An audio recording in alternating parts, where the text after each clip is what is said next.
ধন্যবাদ এবং স্বাগত জানাই আরেকটি ভিডিওতে। আজকের ভিডিওতে কথা বলবো দ্রুত বীর্যপাত হওয়া এটা কতটা মানসিক, বা আমরা এই যে দ্রুত বীর্যপাত হওয়াটাকে আমরা কিন্তু ইংরেজিতে কিন্তু বলা হয় প্রিম্যাচুয়ার ইজাকুলেশন। খুবই গুরুত্বপূর্ণ, কেননা আমাদের যে কয়েকটি নিড রয়েছে, আমার ফিজিক্যাল নিড, আমার সোশ্যাল নিড, আমার সাইকোলজিক্যাল নিড, সাথে সাথে এই যে সেক্সুয়াল নিড বা বায়োলজিক্যাল নিডটি খুবই গুরুত্বপূর্ণ, যেটিকে আমরা গুরুত্ব সহকারে দেখব।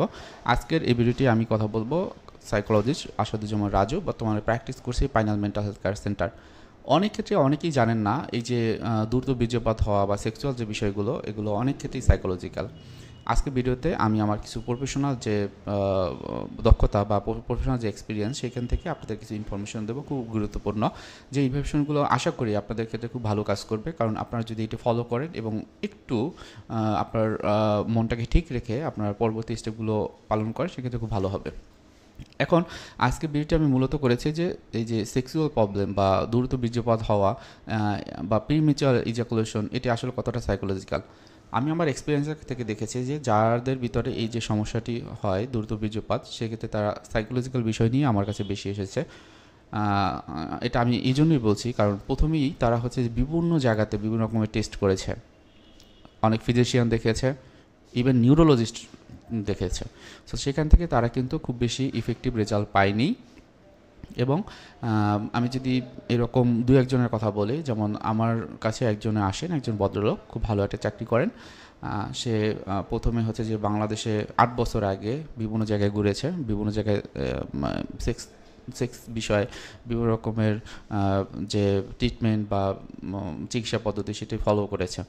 তো 2 বছর সে চিকিৎসা নেওয়ার পর খুব বেশি রেজাল্ট পায়নি। এর পরবর্তীতে সে ইন্ডিয়াতে যায় এবং সেখানে সে বেশ কয়েকবার ফলো আপে থাকে, কিন্তু সেখান থেকে সে খুব ভালো রেজাল্ট পায়নি। এরপর কোনো একটা কারণে একটা অন্য একটা কান্ট্রিতে সে ঘুরতে গিয়েছিল, তখন একজন এক্সপার্টকে দেখায় এবং সেখান থেকে সে ওষুধ কন্টিনিউ করে, কিন্তু তার পরবর্তীতে তার কোনো সমস্যার সমাধান হয়নি।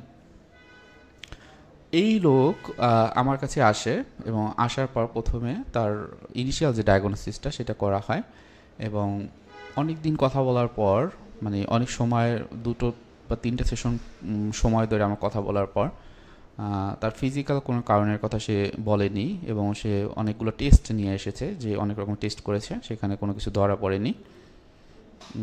সে হরমোনাল যে প্রবলেম অনেক ক্ষেত্রে থাকলে কিন্তু এই সমস্যাটি হয়, সেটি চেক করেছে, থাইরয়েড চেক করেছে, তার পোস্টেড গ্ল্যান্ড যে সে চেক করেছে, মানে ডায়াগনোসিস করেছে, কোনো রকমের সমস্যা পায়নি। ব্লাড টেস্ট করেছে, বিভিন্ন রকমের টেস্ট আমাকে দেখিয়েছে। তো যখন তার সাথে আমি কথা বলি, সে একটা সময় বলে যে তার একটা পাস্ট ছিল। এই যে পাস্ট, সে অনেক বেশি ওখানে এনজয় করতো, সে অনেক তাকে এনজয় দিতে পারত, তার কথাগুলো শুনতো। কিন্তু এখন বিয়ে করার পর তার ওয়াইফের সাথে সম্পর্কটা খুব বেশি ভালো নাই।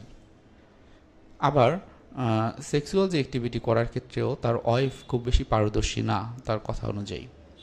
যখন কথা বললাম, কথা বলার একটা পর্যায়ে সে নিজের ইনসাইট আসে এবং সে বুঝতে পারে যে সে আগে যার সাথে সম্পর্ক করেছিল তার চরিত্র ভালো না তার কথা অনুযায়ী, এবং সে এই বিষয়ে খুব এক্সপার্ট। সে বিভিন্ন সেক্সুয়াল যে অ্যাক্টিভিটি সম্পর্কে অনেক ধারণা রাখে, তার কথা বলার মাধ্যমে তার আর্টস তৈরি হতো, এবং বিয়ে করার পর টোটালি তার সাথে যোগাযোগ থাকে না, এবং ওই মেয়েও তাকে ছেড়ে চলে গেছে। তো এই যে একটা মন কষ্ট তার ভিতরে ছিল, এর পরবর্তীতে যখন সেক্সুয়াল ফিল করতো তখন দেখতো যে সে ভ্যালুলেস মনে করতো নিজেকে। সে মনে করতো আসলে আমার কনফিডেন্স নাই, আমার সেক্স শুধুমাত্র ওই একজনের সাথেই করা সম্ভব, সেই আমার এই নিডটা ফুলফিল করতে পারে। তো এইরকম একটা বিষয় প্রায় 8 বছর ধরে কিন্তু তার ভিতরে চলতেছিল।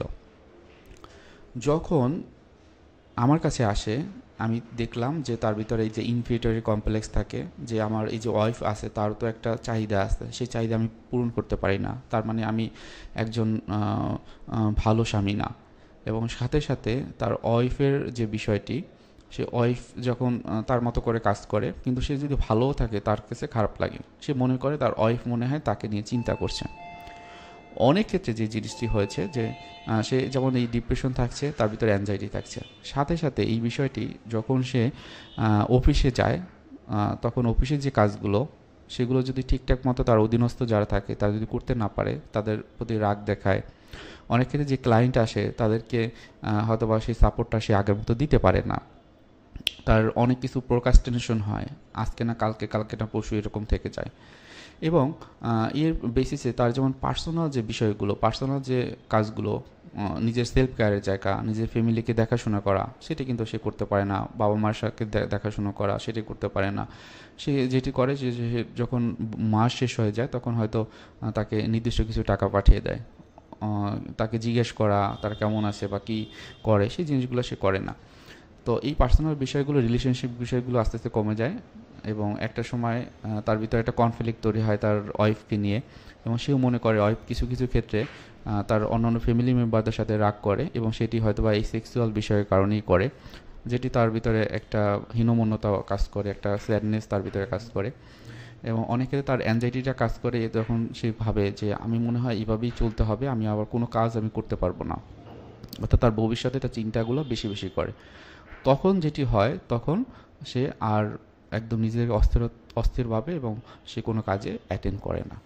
সো এই ক্ষেত্রে কি হলো তাহলে, যে তার সমস্যাগুলো শুধুমাত্র নিজের ভিতরে না, তার কেরিয়ার লাইফ বা জব সেকশনে চলে গেল। এরপর তার সোশ্যাল সিচুয়েশন, যেই মানুষগুলো সাথে সে মিশতো, হয়তোবা তারা তারা তার কাছের ছিল, হয়তোবা দেখা গিয়েছে যে তার একসাথে চা খেত, বন্ধুবান্ধব ছিল, এবং সেই যেখানে নামাজ পড়তো বা যেখানে চা খেত সবাইকে মিলে, সেই জায়গাতে সে এখন যায় না, কারণ তার মন মরা থাকে, নিজের কিছুটা মনে হয় ভালো লাগে না, মনে হয় যে আমি যে আসলে ভালো নাই সেটা হয়তো বা তার বন্ধুবান্ধব বুঝে যাবে, তো এর থেকে আমি একা থাকি সেটাই ভালো, এবং তারা সে এইভাবে চলতেছিল। তাহলে দেখেন একটা বিষয় তার কত দিকে তার ইফেক্টটা ফেলেছে, এবং সে এতটাই অসহায় হয়েছে, সে কিন্তু শুধুমাত্র বাংলাদেশে না, বাংলাদেশের বাইরে গিয়েও কিন্তু চিকিৎসা নেওয়ার চেষ্টা করেছে, কিন্তু সে চিকিৎসাটি সফল হয়নি। আমার কাছে যখন আসে এগুলো আইডেন্টিফাই করার পর, যে জিনিসটি সবচেয়ে বেশি কাজ করেছে, যে সে যখন ইনসাইটটা কাজ করেছে যে সে যার সাথে সম্পর্ক করেছে, সে তার কথা ছিল এরকম, সে তো প্রস্টিটিউট ছিল। প্রস্টিটিউট ঠিক না, কিন্তু তার অনেক অভিজ্ঞতা ছিল, সে এই কাজগুলোই করে, সে হয়তো বা প্রফেশনালি করে না, কিন্তু তার তো এটাই ছিল। সাথে সাথে বের হয়ে আসে তার সে অনেক হচ্ছে তার এক্সপেকটেশনটা অনেক বেশি, কারণ সে অনেক রকমের যে ভিডিও, পর্ন ভিডিও, সেগুলো দেখতো, এবং একটা সময় সে এই পর্ন ভিডিও দেখে বিভিন্ন রকমের মাস্টারবেশন করতো, এবং সে মনে করতো যে আমি মাস্টারবেশন করি, বিয়ের পরে হয়তো বা আমি আর মানে যৌন চাহিদা আমার থাকবে না। তো এটাও ওই সময় মনে হয় যে যখন সে সেক্সুয়াল অ্যাক্টিভিটি করতে যায় তখন তার লিঙ্গ উত্থিত হয় না, তখন মনে হয় যে আমি তো এর আগে মাস্টারবেশন করেছি, তার মানে আমি এখন পারবো না। যেটা একটা সম্পূর্ণ মিথ, ভুল ধারণা। আসলে মাস্টারবেশনের সাথে এই যে সেক্সের যে সেক্সুয়াল অ্যাক্টিভিটি আমার ওয়াইফের সাথে, সেটা কিন্তু আসলে খুব বেশি এফেক্ট ফেলে না, একদমই এফেক্ট ফেলে না, কোনো মেডিকেল সায়েন্সই এটা বলবে না। সো যখন তার এই চিন্তাটা মাথায় আসে তখন কিন্তু তার আলটিমেটলি সে সেক্সুয়াল যে এনজয়মেন্টটা সে করতে পারে না। এবং এটা যখন আইডেন্টিফাই করা হলো, তাকে এই বিষয়গুলোকে সম্পর্কে ধারণা দেওয়া হলো, সেক্সুয়াল যে এডুকেশন আমরা বলি, সেক্স এডুকেশন, তখন কিন্তু সে মোটামুটি নিজেকে একটু কনফিডেন্ট পেল। সাথে সাথে তাকে বেশ কিছু বিষয় বুঝিয়ে দিই, যেমন হচ্ছে যে সে প্রথমেই বলতেছিল যে আমি যখন প্রথম সেক্স লাইফটা শুরু করি আমার ওয়াইফের সাথে, প্রথম কিছুদিন ভালো ছিল, কিন্তু সেটি আমার মন মতো ছিল না। কারণ কি? কারণ আমার সবসময় মনে হতো যে আমি যে এর আগে যে মাস্টারবেশন করেছি বা এর আগে সেক্স করেছি, বিয়ের পরে আমি সেক্স করতে পারবো না।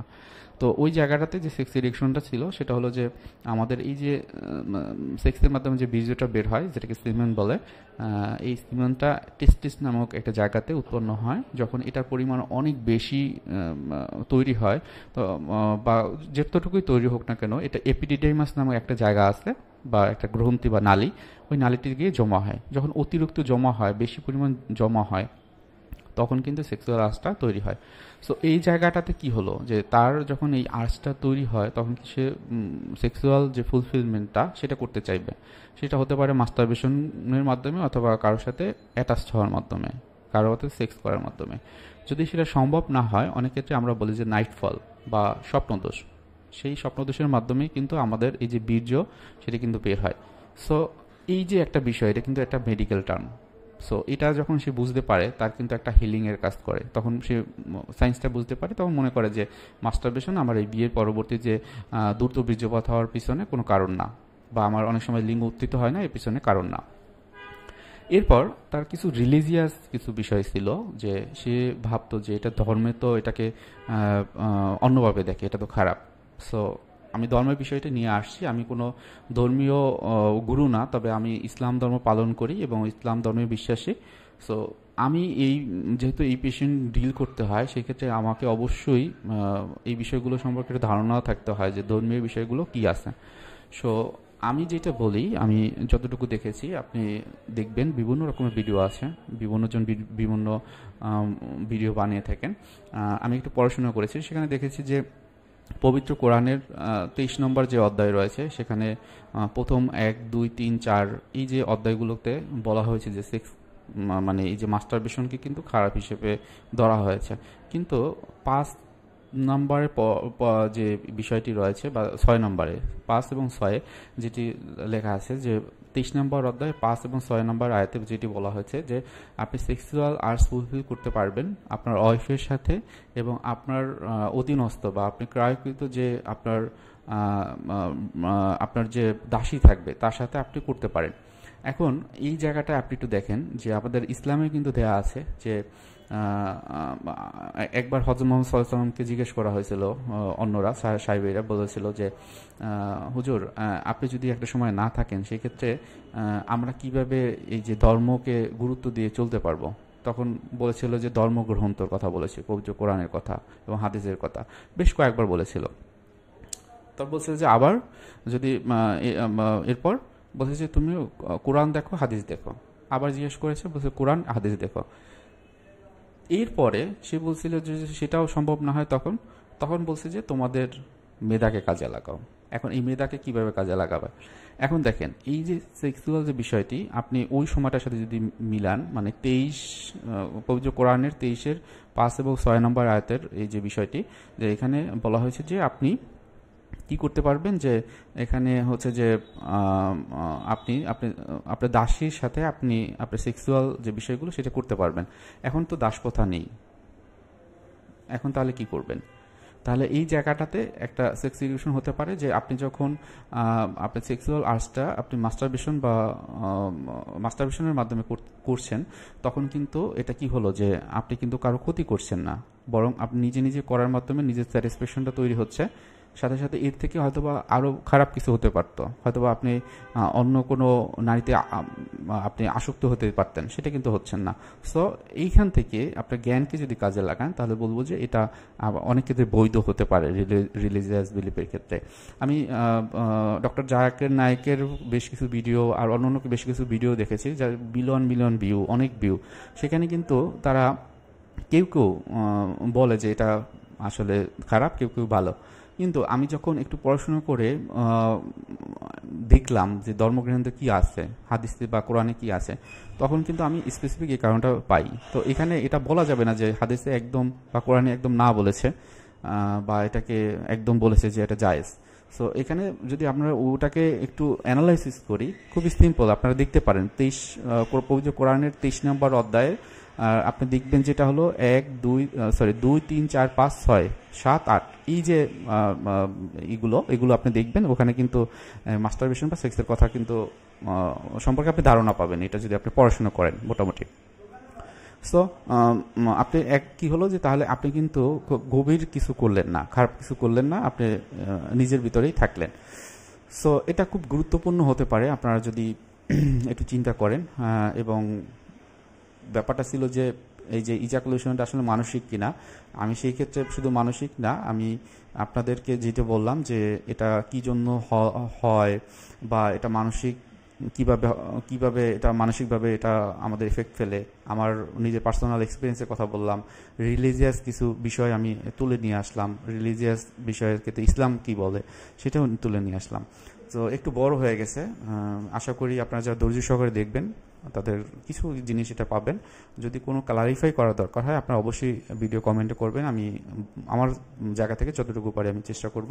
সাথে সাথে কোনো যদি ইনফরমেশন থাকে, কোনো যদি আমার সংশোধন থাকে, আপনারা এই ভিডিও কমেন্টে আমাকে জানাবেন। সবাই ভালো থাকবেন, এবং যদি ভালো লাগে আমার যে চ্যানেলটি সাবস্ক্রাইব করে রাখবেন। তো আজকে ভিডিওটি এখানে শেষ করছি। আসসালামু আলাইকুম।